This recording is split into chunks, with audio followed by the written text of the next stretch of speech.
One of the great themes of writing is impermanence. Not surprisingly, it is built into the act of writing itself. In his sonnets, Shakespeare said over and over that his love was fleeting. His expression of it, however, that was timeless. Timeless? Perhaps a bit of a poetic boast by the bard there. When I go to work, I sit down, press a button, click on a mouse several times in a prescribed sequence, then start tapping away on keys, typing. Letters appear on the screen before me, forming words, sentences, paragraphs, pages. When I am done, I can go back to the mouse, click it appropriately, and everything on the screen vanishes. But I know I can retrieve it when I want, because it is being stored, as if by magic, on a part of the machine I was using, the hard drive. Next time I show up, I can bring my work back to the screen completely intact, with a few clicks of that mouse, and if I want, with another click or two of the mouse, I can have it printed out on paper, like this, a more tangible form.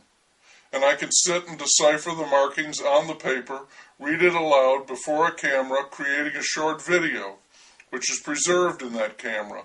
And I can then transfer that video using my computer with more clicks and taps onto a tiny, tiny speck of the gigantic internet.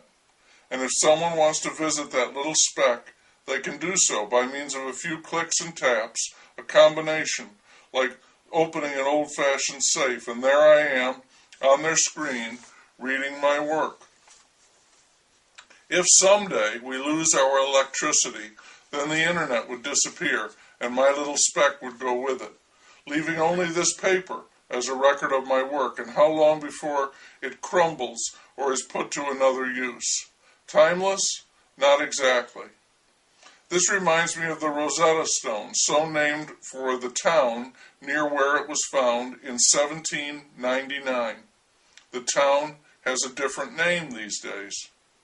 The stone was made, the shaping and writing on it, in 196 BC by priests who wanted to curry favor with a ruler, Ptolemy V.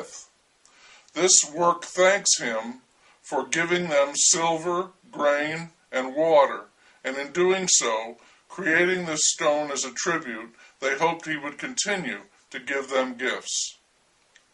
They expressed their gratitude in 3 languages so there would be no mistaking it. Everyone who saw the stone, and it would have been prominently displayed, could read it, fellow priests, common people, and all those higher-ups assisting Ptolemy V in his rule of the land, which, history tells us, was tenuous. Isn't everything?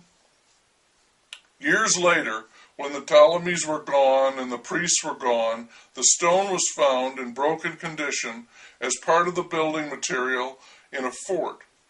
A French soldier noticed the markings on the stone and pointed it out to a superior officer who sensed that it was no mere building block.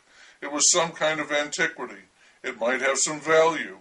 There was clearly a message on the stone, 3 of them it appeared, but what it said no one knew.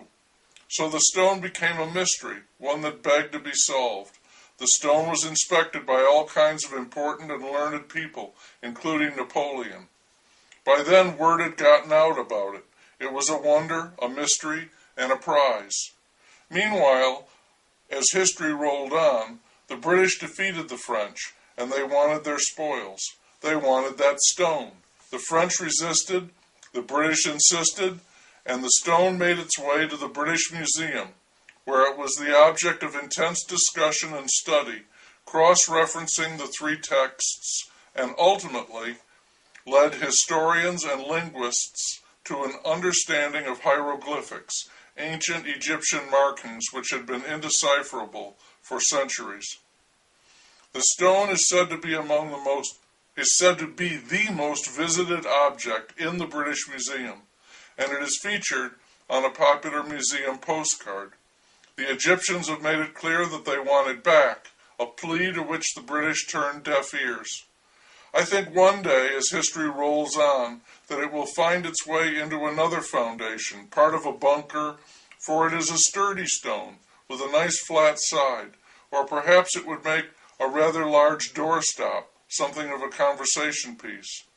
In any case, I expect it will outlast my poor piece of paper, and possibly the internet as well, even if that marvelous chunk of rock won't prove to be, as Shakespeare would have had it, timeless.